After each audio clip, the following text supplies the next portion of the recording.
Shanti, Shanti, Shanti. Om Shanti, Shanti, Shanti. Om Shanti, Shanti.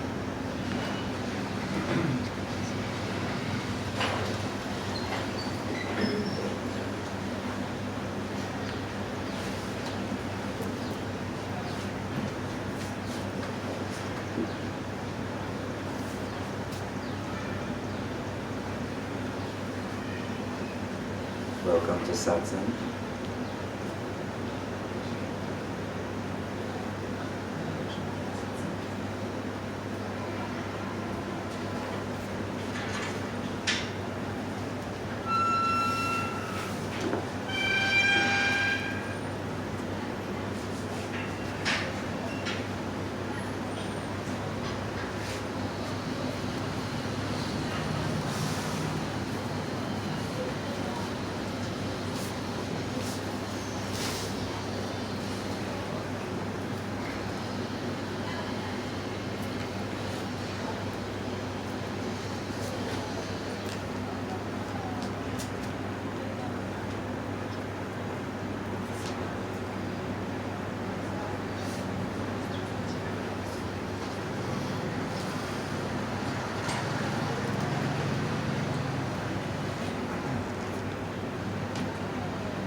You are that which is aware here,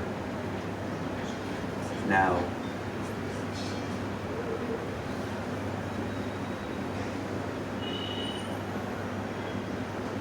You know yourself as that which is aware here, now.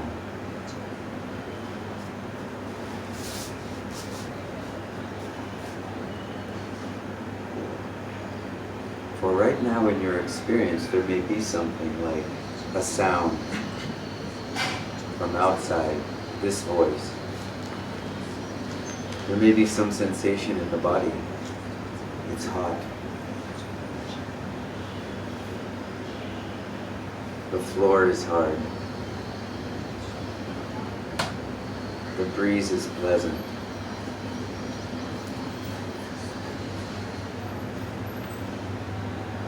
You can be seeing something.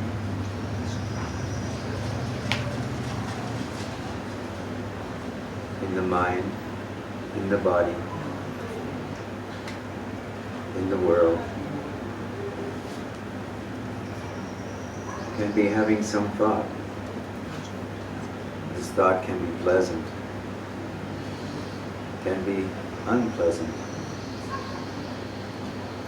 or it can just be passing by.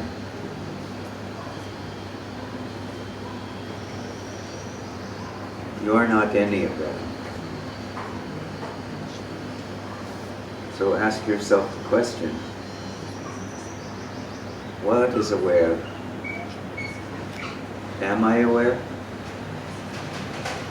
Here, now. Before there is awareness of anything, there is being. You must be here in order for any of the objects to be known to you.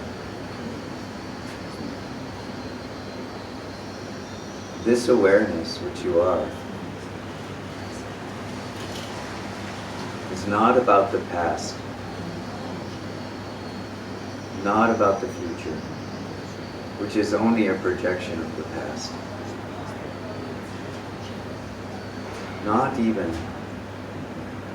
about what you consider to be the present. Because even the present is some monolithic thing in the mind. Even if what you consider the present is just today,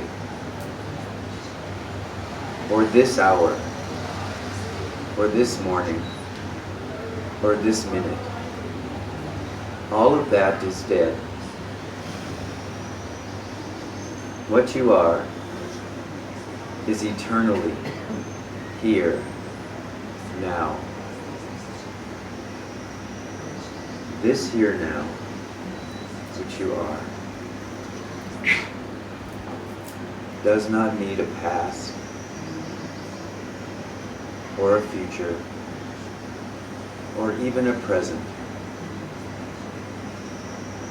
It simply is.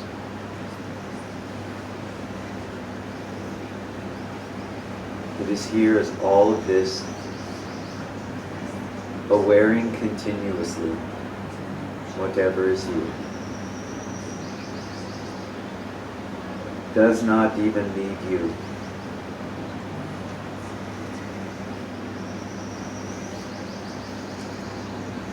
Most of us think, I am the one who is aware.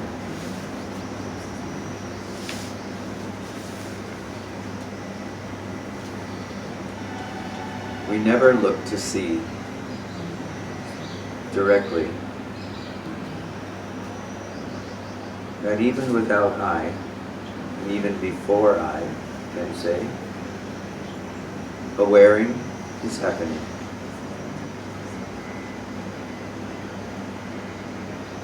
In this pristine, absolute state of awareness before all of the objects, you are already free. You are free of past, free of future, even free of the time-bound present. You are here now as awareness itself.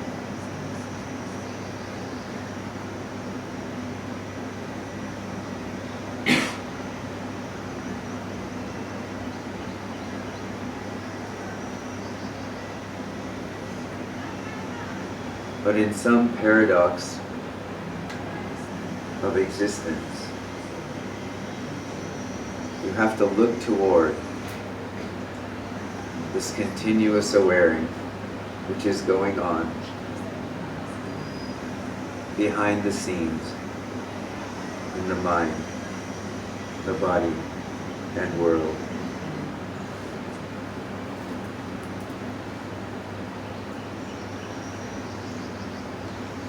You do this by steadfastly, persistently refusing to give attention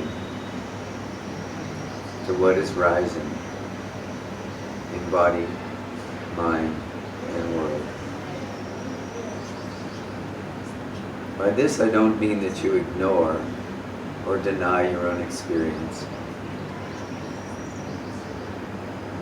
I only mean that you continuously ask the question, what is aware of this whenever an object is present in body, mind, or world? What is aware of this?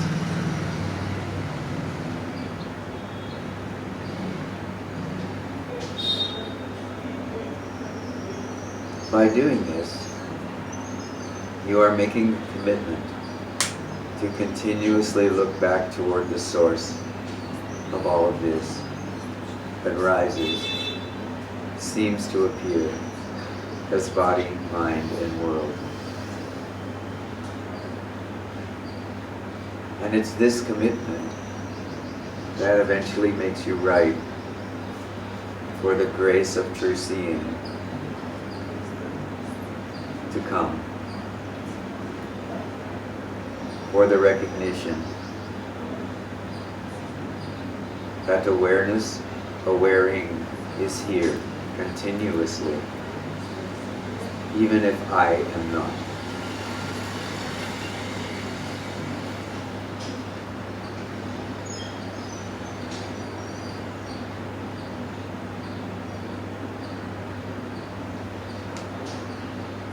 So I encourage you to continue persistently and steadfastly to ask these questions. Am I aware? What is aware? Who am I?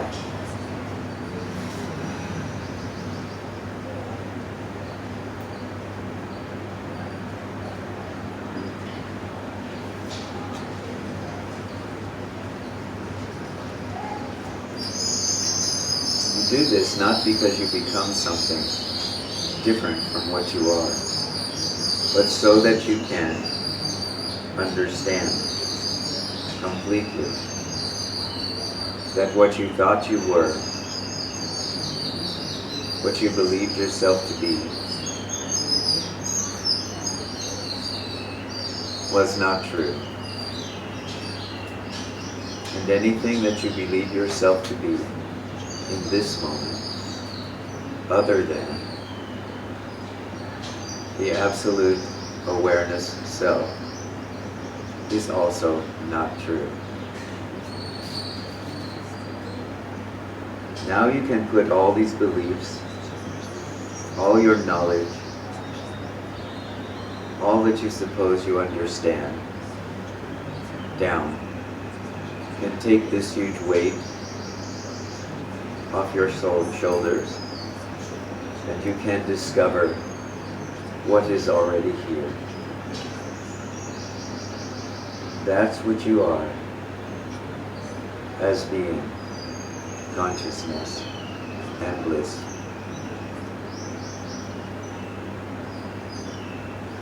And you can stop toying with whatever is rising as body, mind, and world. It will still rise as long as there is body, as long as there is mind. There is still this play which goes on.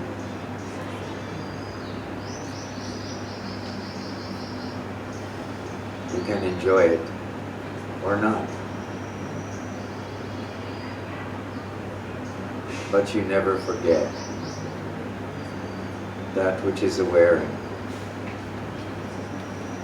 All of this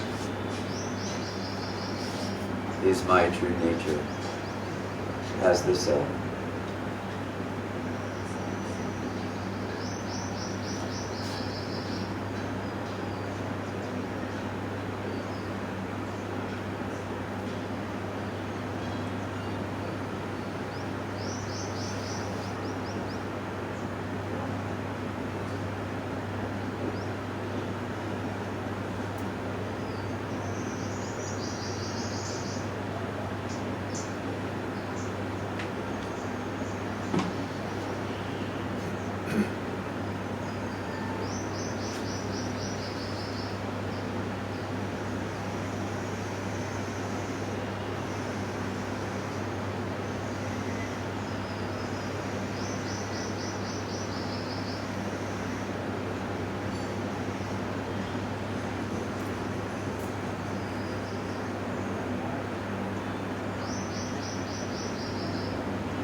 Who has something?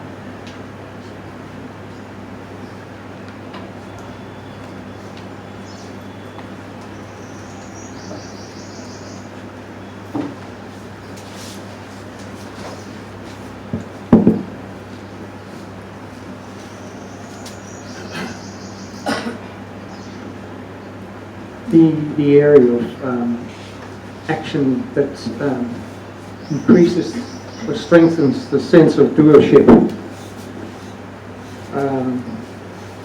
I continually feel the impulse of action, of mental activity, and obviously we need to act in the world. But what exactly are the cues to not get lost into that unnecessary action? Action that increases that sense of doership rather than weakens that. In other words, what action is appropriate action and what isn't? I'm wanting to discern that. Perhaps you could talk about that.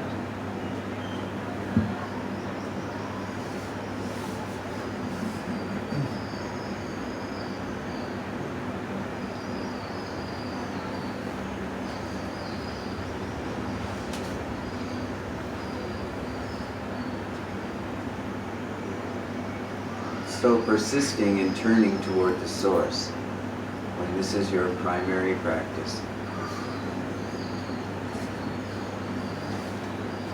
toward this recognition, that which is here is simply aware. It is not me. It is not mine. Can you see this in yourself right now? Yes.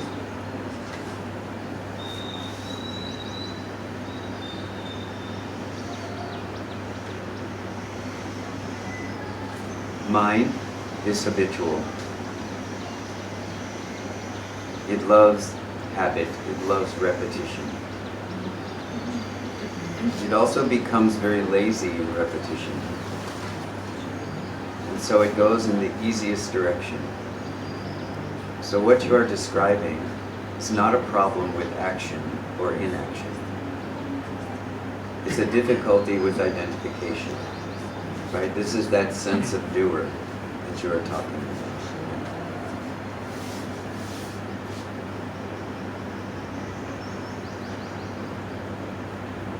So you keep up your attention, your practice of returning, looking toward the source.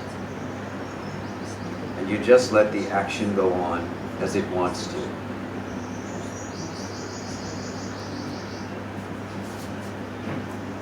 If through habit you allow the mind to continue to go out into the world, into its interests, yes, you know this one, we've talked about this. The mind has its interests, which I seem to not be able to ignore. I feel like I must pursue them. Well, this is just understand, this is a form of identification with what is rising. As I say, in body, mind, or world, pick your field of endeavor or your field of interest, body, mind, or world.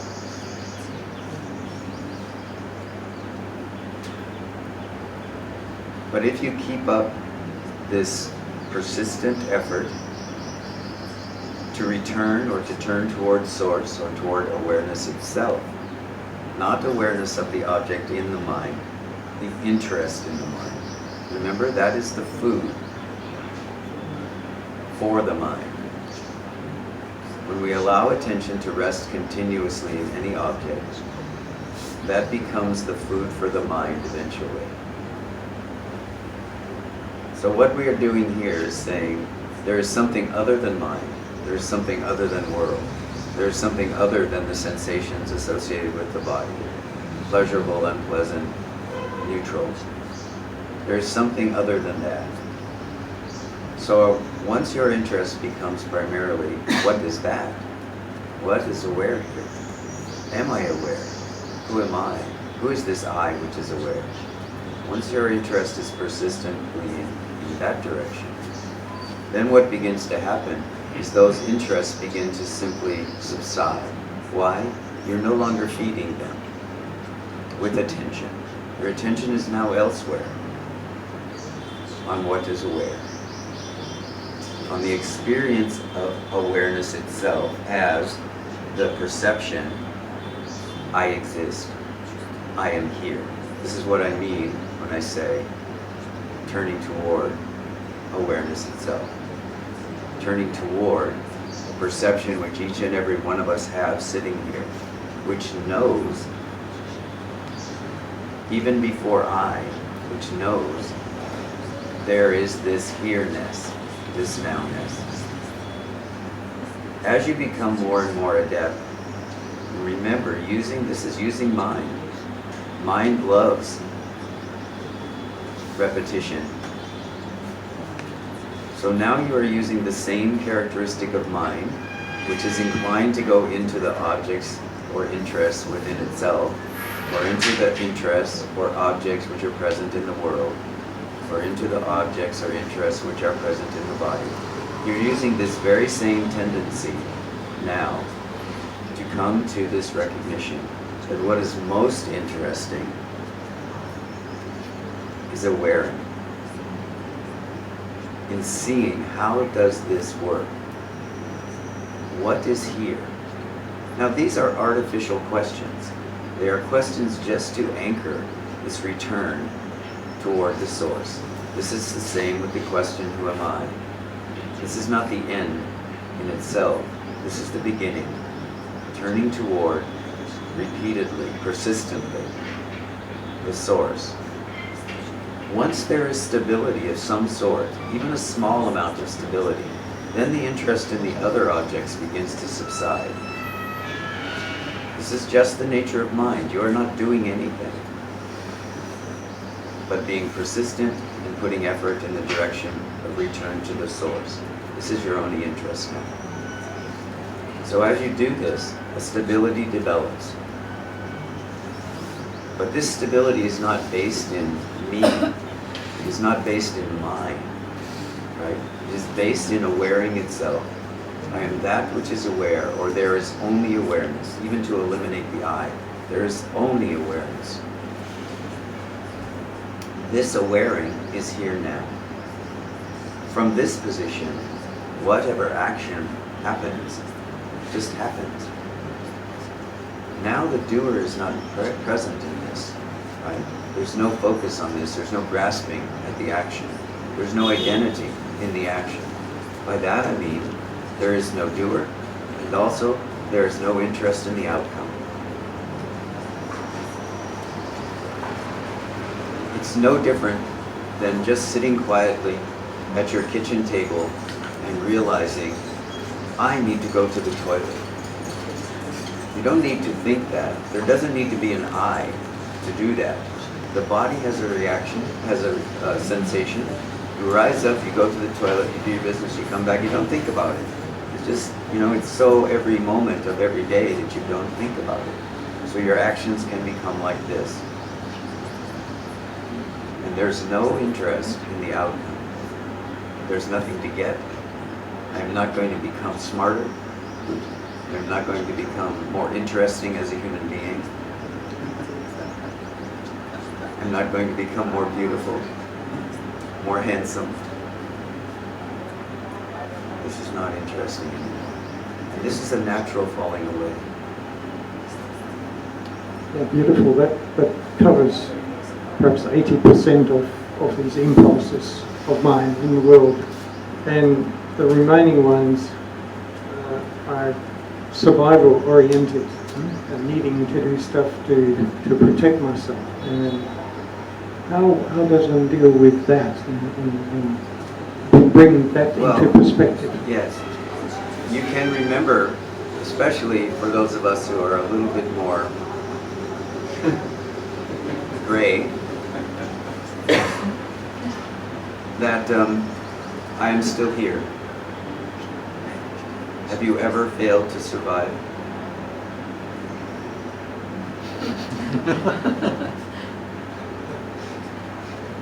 Has the reason that you have continued to survive been solely a consequence of your efforts?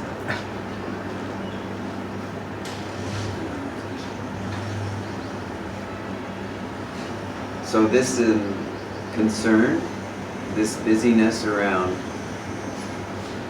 will I survive? How will I survive? This is just another sweetie for the mind, based in conditioning. The fact is, you survive as long as you survive. And when your time is finished, you stop surviving. As a body-mind. This is the nature of things. This is what is. We can all see that. The question is what to do in the meantime.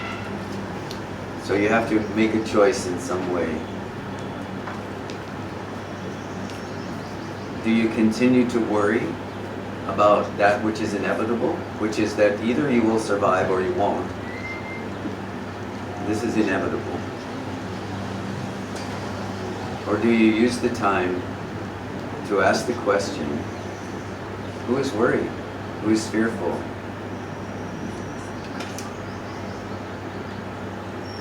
And not just ask the question mentally, but look for this one. Because if you look for this one who is worried, who is uncertain, who is afraid, what you will see is the one who thinks he is afraid does not exist. You cannot find this I.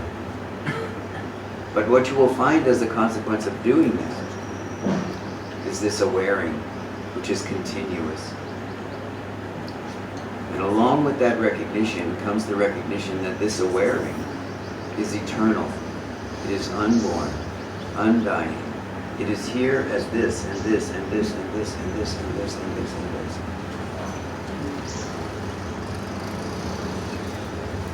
So now there's a direct perception. What does it matter if this survives? It makes no difference. That which is real, eternal, unborn, and undying, has always been and will always be. So where is fear now? You see, where is worry about survival now? You see, it's just not. It's not only doesn't arise. If it should arise, it simply is uninterested, because the truth of what is true, the truth of our nature, is recognized. Again, not as something new, but as something which has always been here. This is the nature of eternal, unborn, undying. So this is the remedy for all of that. And you have to ask yourself the question, what do I choose? Every time this kind of concern or question comes up, you ask yourself, what do I choose? Do I choose to look toward the source, or do I choose to worry about what might happen tomorrow, or next week, or next year?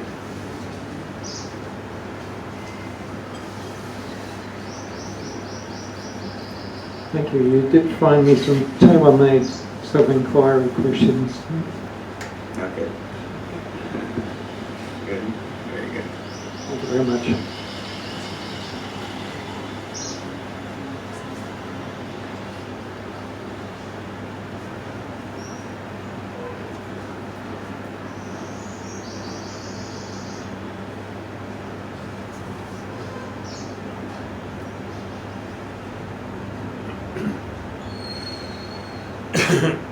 See, that which is here now, which is aware, it is here. I call it it, but it isn't an it, is it? But this recognition is here completely and totally now, in this moment, as all of this, as all of you. When you drop this, that somehow you are separate, there is no belief that what is going on here is that you are somehow separate from this, then you become this, because it is your nature, it is what you already are. There isn't even a becoming, it happens instantaneously. There's a recognition. I am that which is aware. Can you see what I'm talking about? You are here now. You are awareing now. Isn't it true?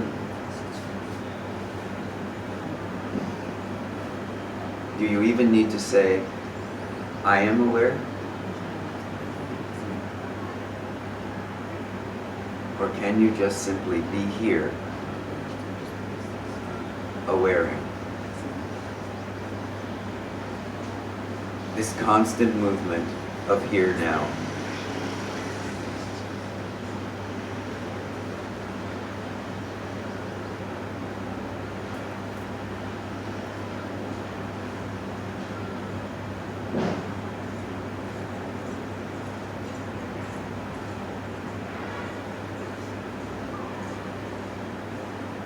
Set aside for a moment the impulse to become anything and see what you are.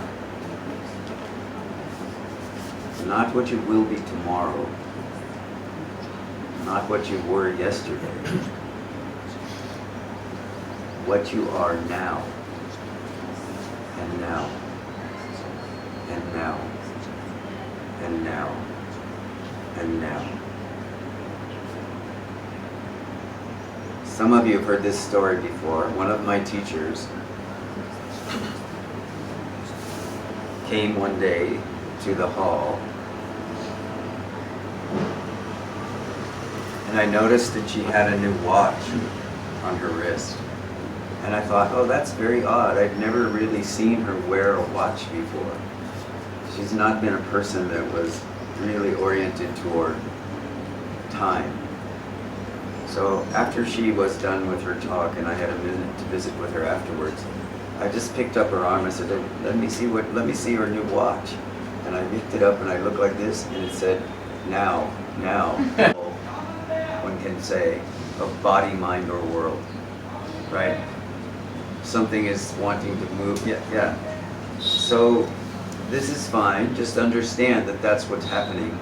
And if you want to go more directly, if you want to climb straight to the top of the mountain instead of going around like this and going slowly up, you want to go straight up, then you have to ask the question, who is the I that felt that she was present in that previous life, and who is the I that feels that she is present in this life? Even though this life is brand new, this I is still present, and it is still forming, and it is still becoming. And this movie is definitely happening. This story is happening, right? Yeah, for sure. I see that, and I'm not looking for a new identity. I don't think. I think for some reason, but it doesn't really interest me much to become a whatever. Go with that.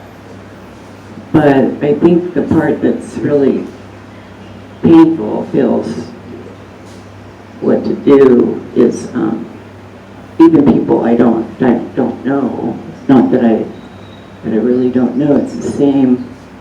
I'm still here with my so I still have the same dynamics with people I don't even know happening where it's almost like they are angry and unhappy with me when they seem to, in just this it's, and I feel, I've tried a lot of different things, but that,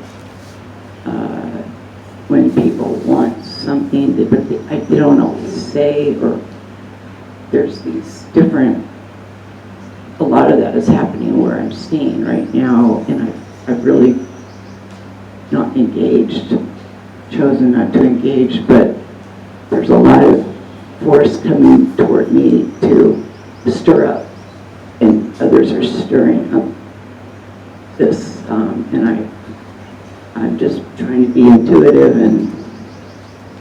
So don't try to be anything. Well, it's actually a new thing where I just pray or just like to know and ask within instead of...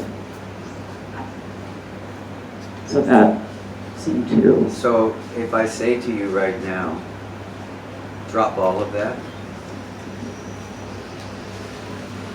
Don't pick any of it up. Right now, here, at this moment. Can you do that? Yeah, I can. So just keep doing that. That's what okay, yeah. The mind kind of tries, that movement, then it's human awareing, trying to put the attention on human awareness. Yes, trying to be aware that it is aware. Yes. And still, there must be something that is aware of all this. Yes, very good. And that's what you call Brahman.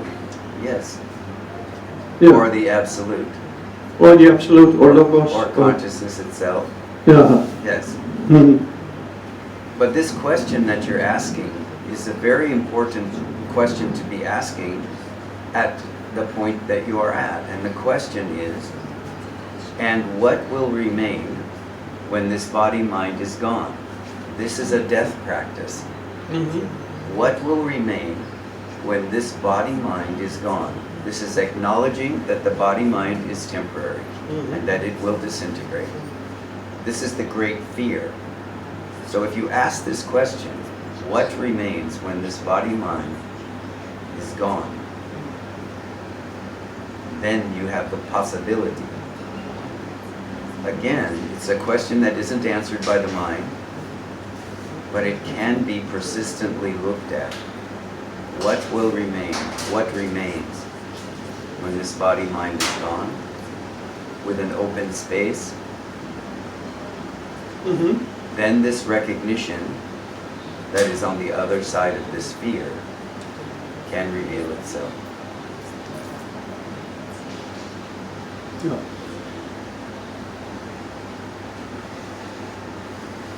Yeah, it's strange. It's not even here. It's not even perceived as fear. In a way, it's totally clear to me. But when you keep talking about human awareing, Yes. though there is an attempt of the mind to kind of visualize how that which is not visualizable is aware of human awareing. Yes, that's absolutely true. But if you persist with the question, am I aware that I am aware? Or is awareness aware it's aware? There is a very strong sense that awareness, which is you're calling human awareness, which is really as far as we can go using the body-mind, right? Using this apparatus. But nonetheless, when we make the attempt to turn toward the source in this way, what is aware? That it is aware. I am aware that I am aware. Who knows this? What happens is this final barrier begins to dissolve. And it can dissolve completely in a moment. So now there's a recognition that what I'm pointing to and calling here today, awareing, has nothing to do with awareness being aware. It has nothing to do with the perception in this body-mind complex No, that exactly. I am aware. The I is gone from the equation. Now there is only awareing, or what I'm calling pristine, or absolute awareness. Yeah. Okay? But you start out with saying that's what you are. And that's kind of making no sense. Yes, very good. Then don't go there.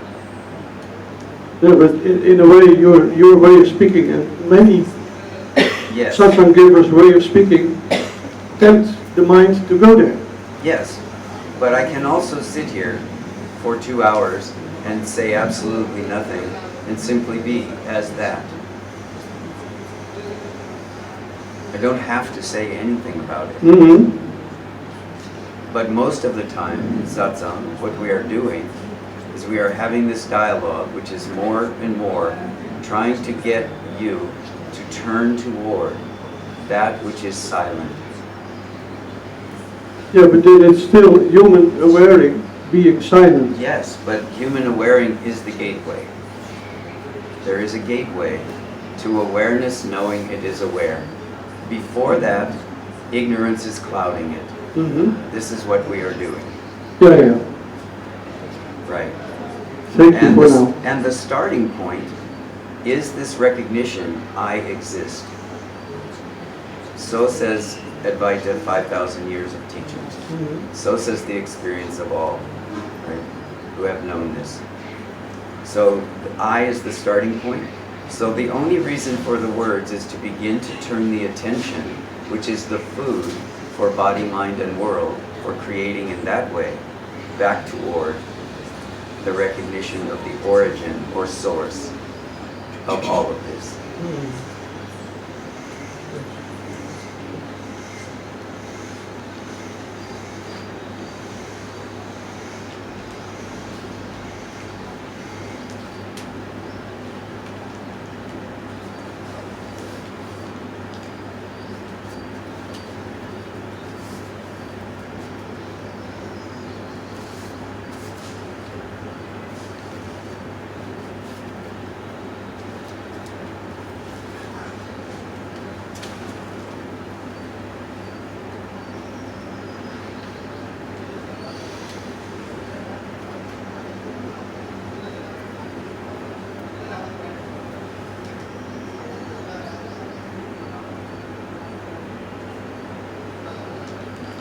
You are absolutely right about one thing, and that is at some point you have to put it all down.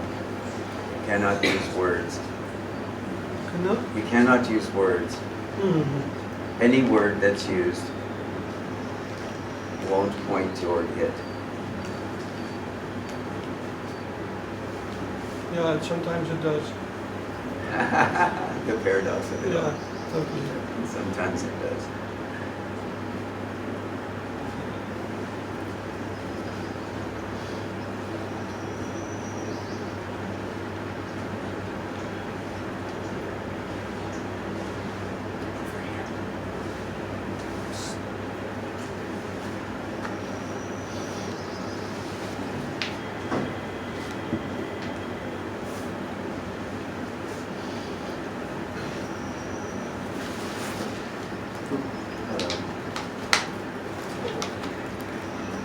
Try to make this succinct, but so I'll give it a shot.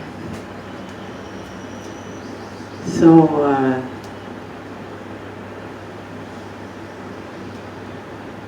I feel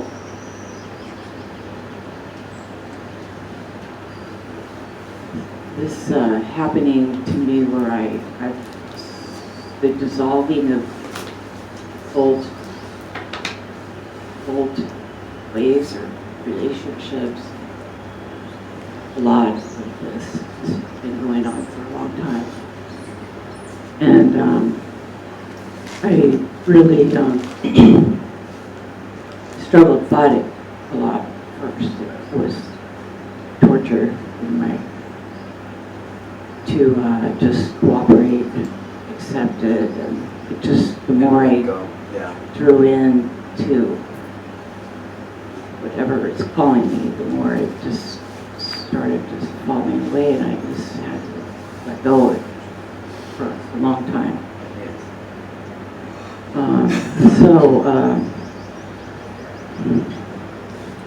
I practiced this, what you're talking about, I think, where I come back to get out of the mind, where it wants to fire up, and it's been becoming more confident with that happening. Yeah, it's, especially being here, I feel there's so much discussion on this that where I don't have that back home. So it's very meaningful, or just I felt maybe alone, but I feel so. This is very helpful being here. So I feel in a way, this is not the question, I feel in a way what's happening to me is when something like it's saying, are you ready to die? And these things must very much that feeling comes for many people. Yes. Slowly, I feel it sort of falling. These kind of experiences, especially around someone like you in here with our. So as it's been happening, and I'm practicing a lot of within my own experience. I notice the old patterns or habits are painful.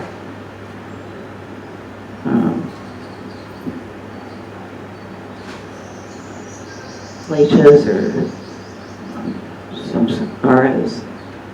I'm not sure if I could do anything else with it.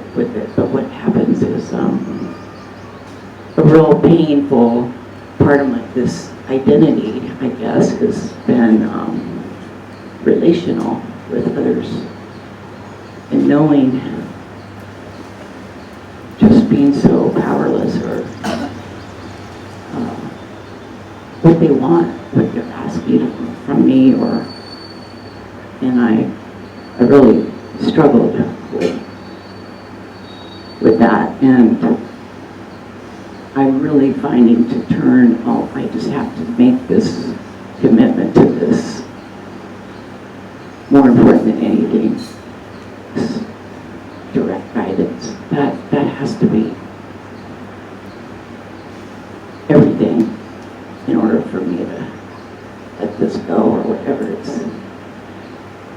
I feel that's what I'm being guided in, and just not to, but it's, I feel it, wanting to, and others, when it seems like others kind of want to hook it in and activate it, and I'm really choosing a lot, and I guess that's how it is for me. I'm having to choose to not engage this whatever victim, whatever, all these stories, and I just pull out of it, but I feel this challenge.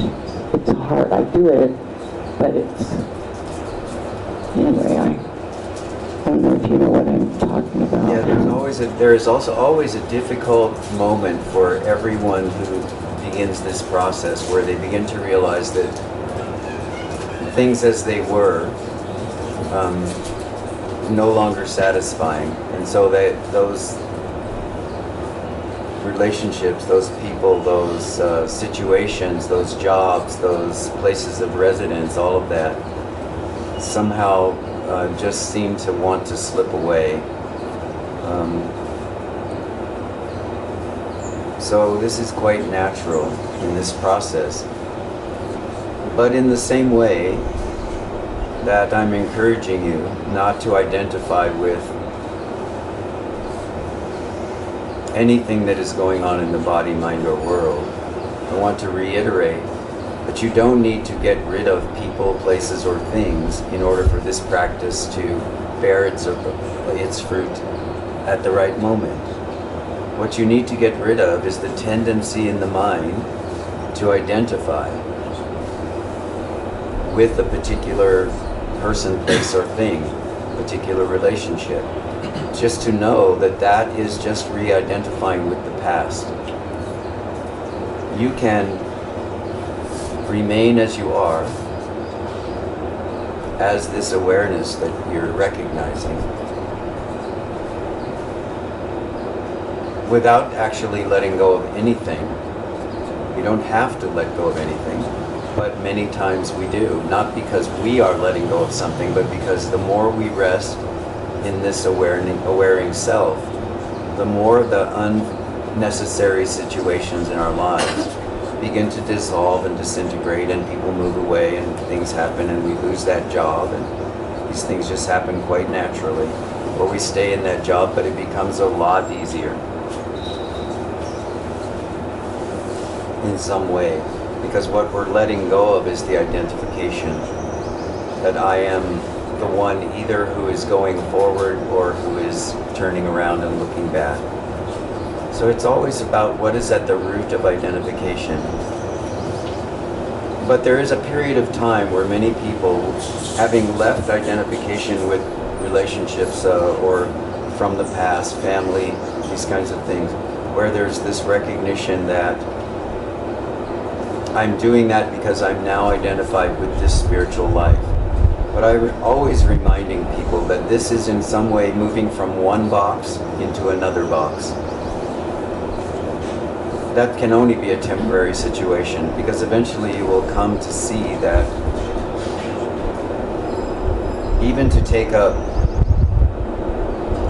some spiritual path to the exclusion of everything else in your life, everything else that is naturally coming, in some way is just to form a new set of identifiers, a new set of identifications. So if you look at that very carefully, you can see that there is still, it is more subtle, but there is still an identification with some level, one can say, of body, mind, or world, right? Something is wanting to move, yeah. So this is fine, just understand that that's what's happening. And if you want to go more directly, if you want to climb straight to the top of the mountain instead of going around like this and going slowly up, you want to go straight up, then you have to ask the question, who is the I that felt that she was present in that previous life, and who is the I that feels that she is present in this life? Even though this life is brand new, this I is still present, and it is still forming, and it is still becoming, and this movie is definitely happening, this story is happening, right? Yeah, for sure. I see that, and I'm not looking for a new identity. I don't think. I think for some reason, but it doesn't really interest me much to become a whatever. Go with that.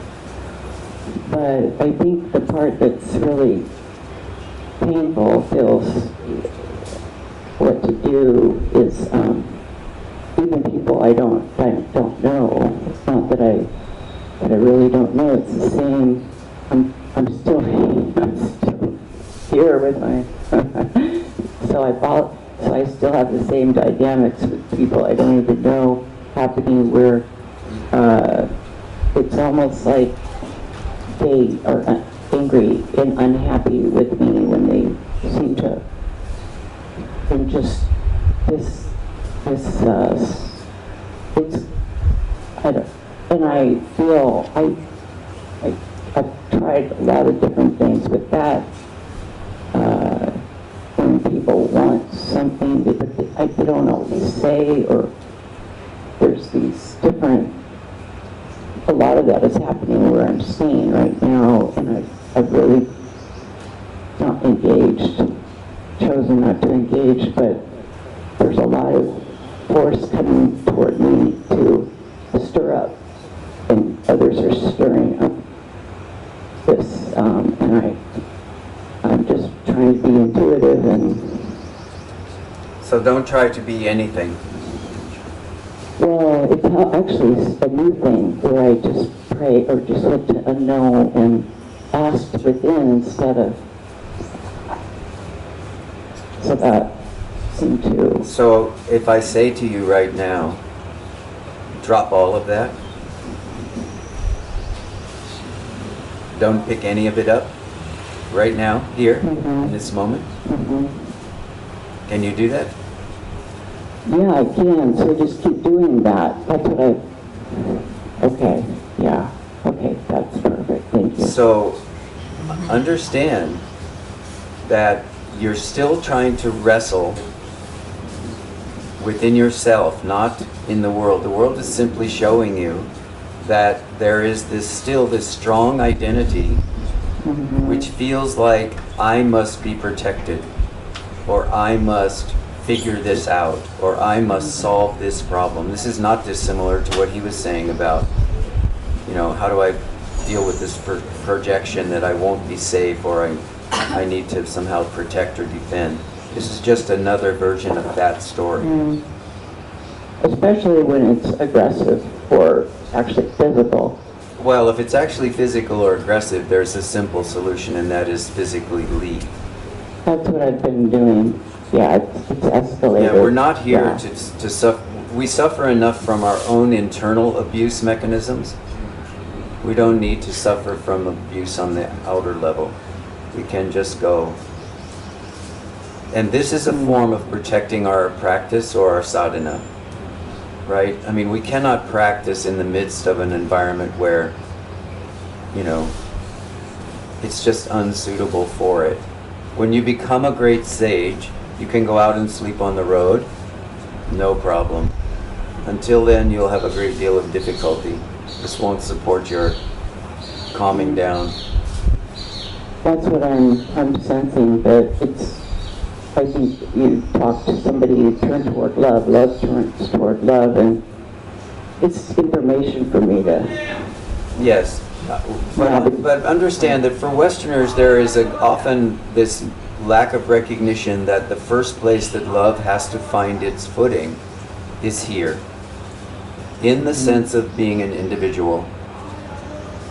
You cannot bypass self-hatred. You can try, you can use all sorts of methods. Won't work.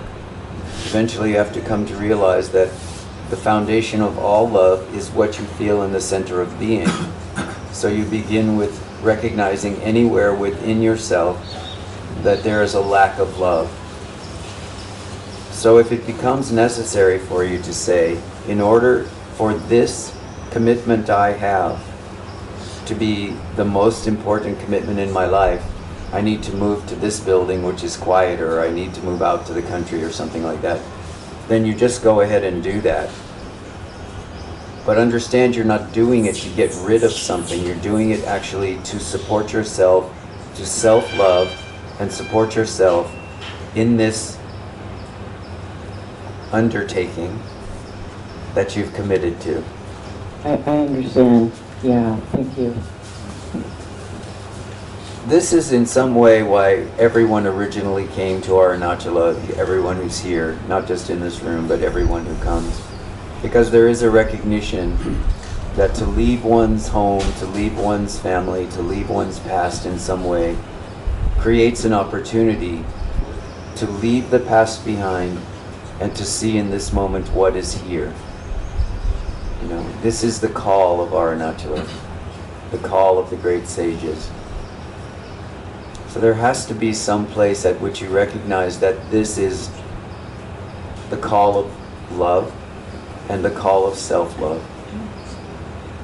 And so we do this with the recognition that this is not a permanent putting down of the world for most of us. For most of us, this is a permanent getting to know oneself, getting to know who I am, getting to understand who I am beyond body, mind, and world. And this makes it possible for us to love unconditionally all of this, which now clearly has become that.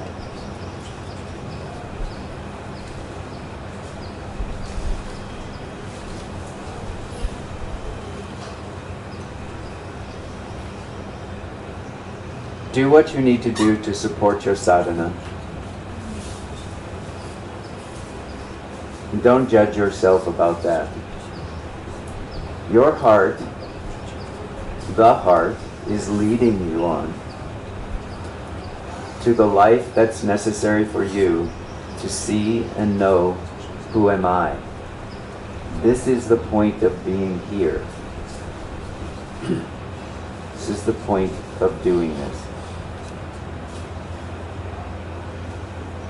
Grant yourself permission to know who you are, even when everyone who knows you objects.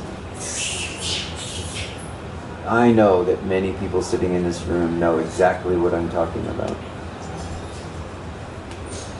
That you have come here despite the objections of the world as you've known it. The one thing that so many people who are engaged in sadhana have is this recognition that they must leave behind the people, circumstances, places, and things which are not in alignment with what is being realized to be truth. And this is not just us as human beings. Remember, Sri Bhagavan, Sri Ramana, left simply a note saying, do not look for me. I go to my Father. Yogi Ram Sarat Kumar did a similar thing. I go to my father, everything goes, without telling anyone, without expressing to anyone, this is where I'm going, this is my mobile number, and you can get me on Facebook, and just leaving. Why? Because this love, which is love of the self, was so strong in them that they had no choice. So understand that this is also happening for you now.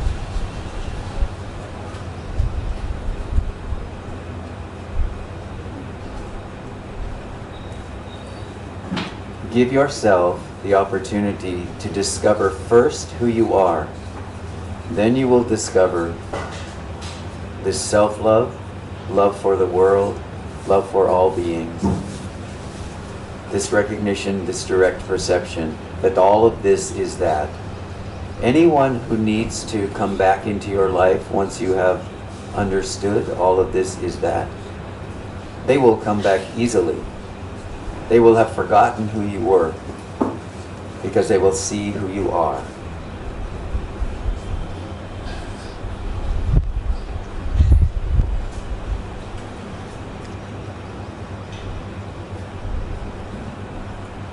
I feel I've lost kind of really.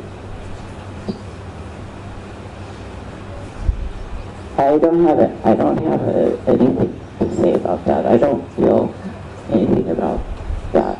I don't know. It's just, I've just let go of Good. This was for someone else then? any of that. Or there? Someone there Thank you. on YouTube. But it's, thank you, very, very helpful. Thank you so much.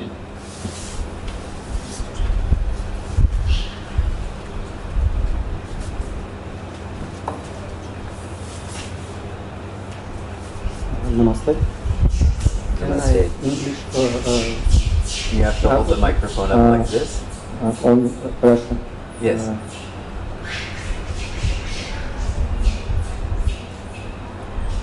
У меня вопрос связан с тем, что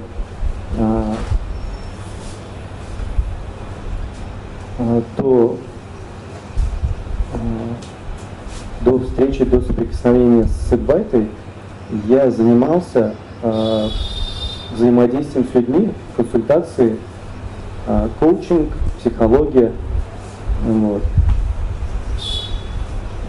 Before meeting Advaita, I was doing coaching and psychology. No, pull out a little bit. It's a little too close to your mouth. Right here, Oh, like this. away.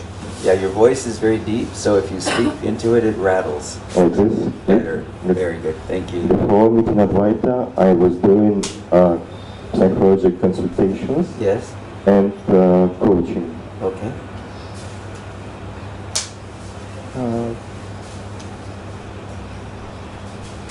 Сейчас я продолжаю то же самое делать, и приходит еще больше осознавания, инсайтов, которыми я делюсь. Но приходит и сомнение, нужно ли это делать, потому что я не дошел до какой-то конечной точки. Now I do the same things, like I do consultations and meetings with people, and I have some recognition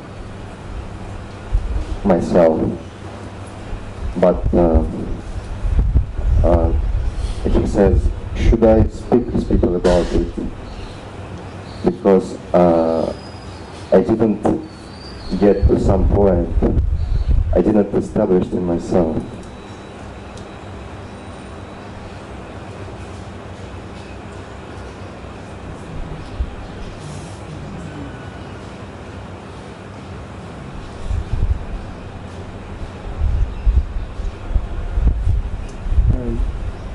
Что-то приходит и что-то толкает на встречаться с людьми, но есть какое-то сомнение, то что и сомнение, и ощущение, то, что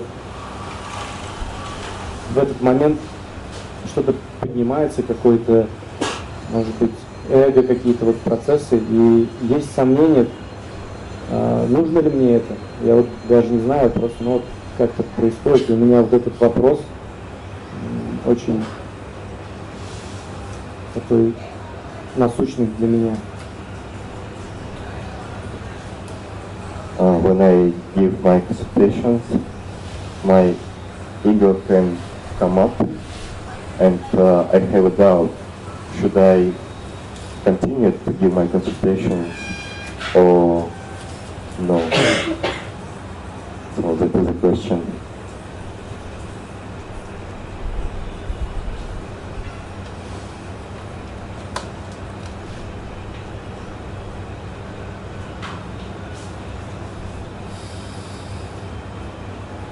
These consultations are helping people. Yes? Yes, yes. Yes. Giving these consultations is also helping you. И когда ты даешь эти консультации, это тоже тебе помогает? Yes, I feel something I feel more relaxed, more some energy. So these consultations are serving something. Такая эти консультации чему-то помогают, чему-то служат. Yes, but more some meaning, But more doubts arise. But more doubts arise. Yes. So the doubts are only an indicator Тогда сомнение — это только показатель, that your work is not done. что твоя работа не закончена. I am not referring to your work as a psychologist or a therapist. Я не говорю о твоей работе как о работе психолога или терапевта. I am referring to your recognition Я говорю о твоем распознавании, who am I? кто я. There's no need to cut off what you are doing Не нужно отрезать то, что ты делаешь, to help others, помогай другим. because this is also part of the path Потому что это также часть пути of your self-discovery. твоего самообнаружения. You can continue to ask the question, who is this I? Ты можешь продолжать задавать вопрос, кто это я, What is aware here? что осознает здесь, Even as you interact with даже когда ты взаимодействуешь other people. с другими людьми. One is not a barrier to the other. Одно не является барьером для другого. If there comes a time where you need to drop that, Если придет время, когда тебе нужно будет это бросить, that work in some way, эту работу, it will happen on its own. это произойдет само собой. So instead of thinking about should I drop it, Так что вместо того, чтобы думать, нужно ли мне это оставить, think only думай только, who is thinking this thought, кто думает эту мысль. and then proceed with whatever is there. И потом продолжай с тем, что здесь есть.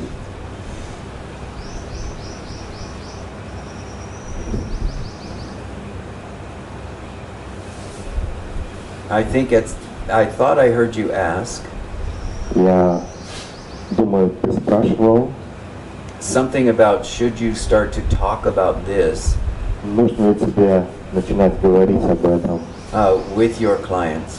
со своими клиентами. Did you ask that? Ты об этом спрашивал?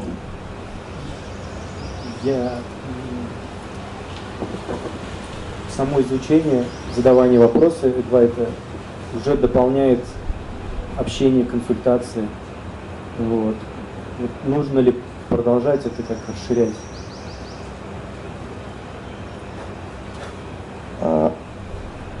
says like, this question, this Advaita is expands my consultation. Say again?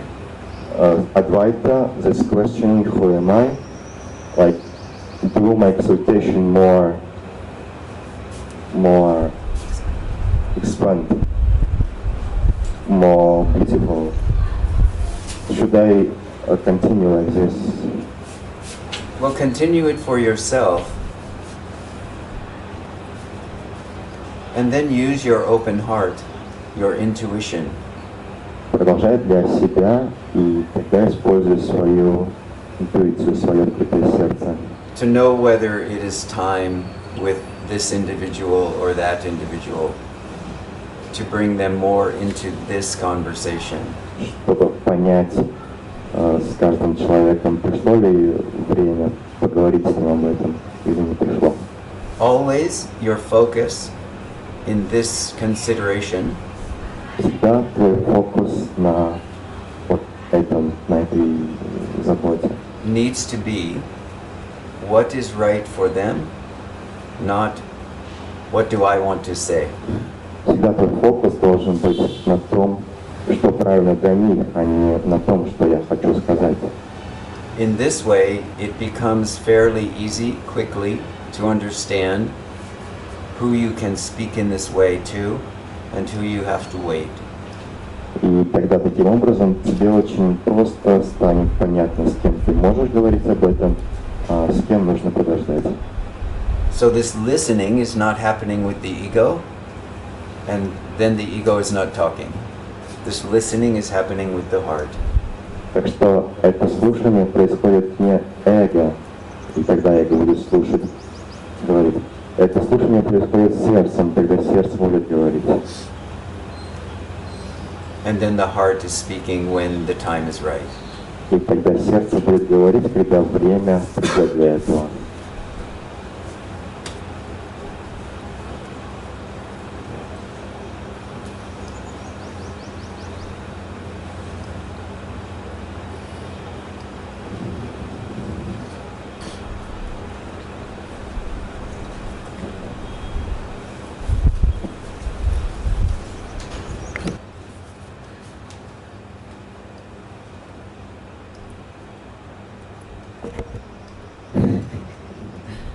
Beautiful to look at you, so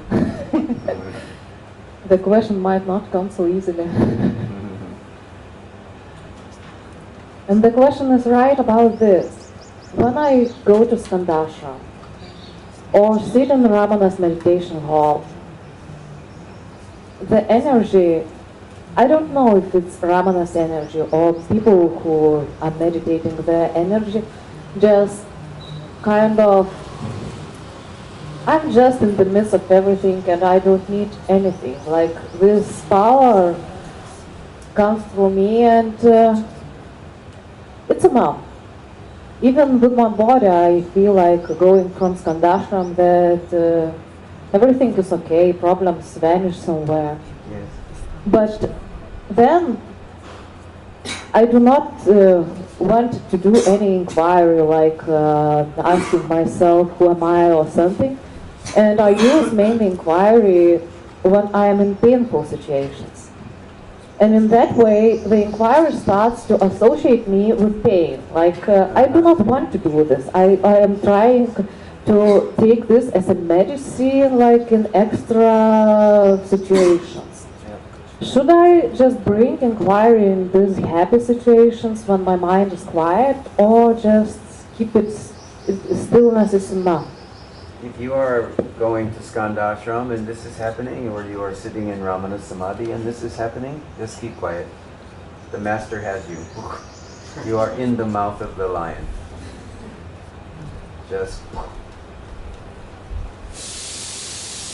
If you need to use the inquiry at some other time because there's some difficulty, this is the purpose of the inquiry, is to get us to turn away from the difficulty, the identification with the difficulty, and to turn back toward the mouth of the lion and to put ourselves back in there again. So, use it then. But your primary focus needs to be go sit in the samadhi, go sit in skandha ashram. Become so familiar with this, throwing yourself into this, that there comes a moment for you when you never leave the ashram, you never leave skandha ashram. Does not matter where the body goes. Become so identified with that emptiness of the Master that it swallows up everything else. This is the true inquiry.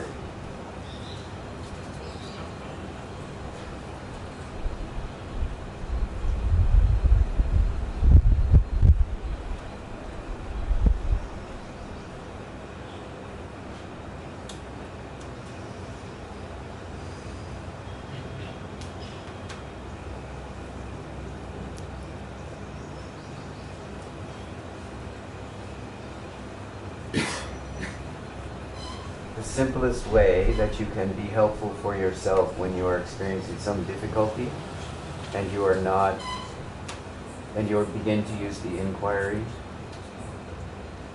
and for you there becomes this association with pain, is before you get too far into all this mental use of the inquiry, you can just give the Master everything.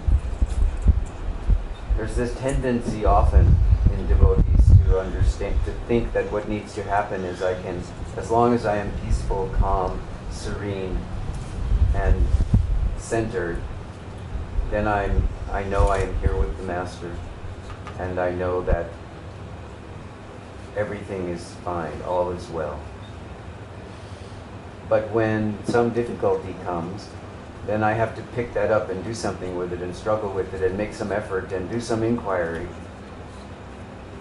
But the Master has never been the one who has said that. The Master has said, give me everything. So especially when there's difficulty, I give this to you. I put this at your feet. I put this at your feet. I put this at your feet. For you, because you have this rootedness in the presence of the Master, which is what you're feeling, actually. This is not happening in your mind. Yeah, that's true. Yes. It's like I have visited many teachers, but here it's just a feeling of home. Yes, yes. And also the direct perception, it seems, of his presence in the hall, in that skandha ashram. These are places where for true devotees of one particular guru or another, but in particular Sri Ramana, when they enter this space and everything collapses.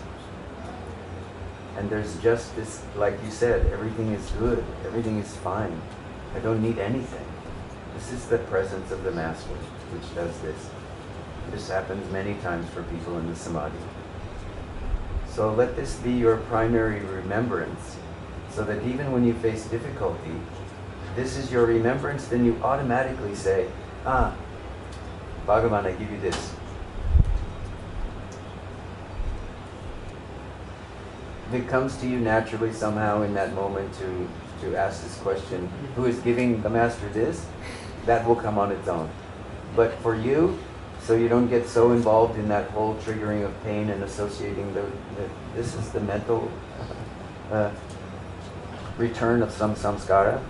So just keep putting everything at the feet of the Lord. All will be well for you.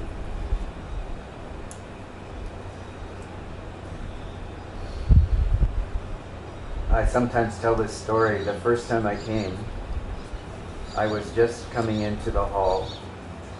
I had gone into the office to register my room, and they said, have you been for Bhagavan Darshan? And I stood there going, what you talking about? You know, I had some already familiarity with the teaching, but not this devotion to the Master. And I was not considering myself a very devotional person. I had been 20 years practicing, teaching, and studying in the Buddhist tradition. And so I just went, they said, you go to Darshan, then you come back and we do business. But in those days, I don't know if it's still true there, But they did not really want you to come in and just start doing business. They wanted you to go have Bhagavan's darshan and then come back. This was somehow better or easier for them. Bhagavan deals with you first and then you come to us. So I said, fine. I went into the samadhi and I was walking up toward the front. I said, I don't know what this is all about. And I got up to the front of the samadhi and went flat on the floor on my face. I had never had this experience before in my life. I went flat on the floor. Oh. And this one was what happened that you described. From then on was that when I would go into the hall, I could go sit in the hall, I could sit in the mother's shrine, sit in the meditation hall, go up to Skanda Ashram, and in that space, the master just stripped everything away. Nothing was there left anymore. And this went on for years. I ended up staying 6.5 years. I came for 7 weeks. I stayed 6 years. I did have one quick trip home in order to realize I had made a mistake, and then I came back. Here you touch a weak point in my mind, because the feeling is the same, that I don't want to go home and I want to return here as soon as possible. Yeah, but you see, this is also, put this also at the feet of the master, because I promise you from my own experience that if that's your destiny, there you will have no choice. Maybe you go home for 6 months or a year, but you will come back, and then maybe over time the intervals will get shorter, where you, in terms of how you stay at your home. But for me, I was in a place in my life where all my obligations were finished, and so when I went back to America, I was just there for a few weeks, and it was very clear to me that there was nothing that I was interested in anymore there. Even I still had, children who were in college and had family, parents still alive and everything. I knew that this was the time for me. That I had been doing all those obligations for many, many years, and those obligations were finished, and there was a period of time when I could come back. And so I just came right back. Just so I could sit in that space that you first described. So this is why I'm emphasizing this with you. This is the most important space for you. All the rest of it is what is being stripped away. So even you say, well, then something is coming, it's difficult, and then I'm trying to do the inquiry. Yes, all of that can be true, but it also is understand that this is what Bhagavan is stripping away from you. But nothing is ever taken away without our awareness of it, because we have to know, here is this tendency, this samskara, and so now I am putting this down. We are making this choice. I'm giving you this difficulty. Please take it. I am finished. I'm happy just to lounge here in your grace. I don't need anything else. I give it all to you. All my effort is finished. I am here. You have called. I am here. Now you do it. It's not my business anymore.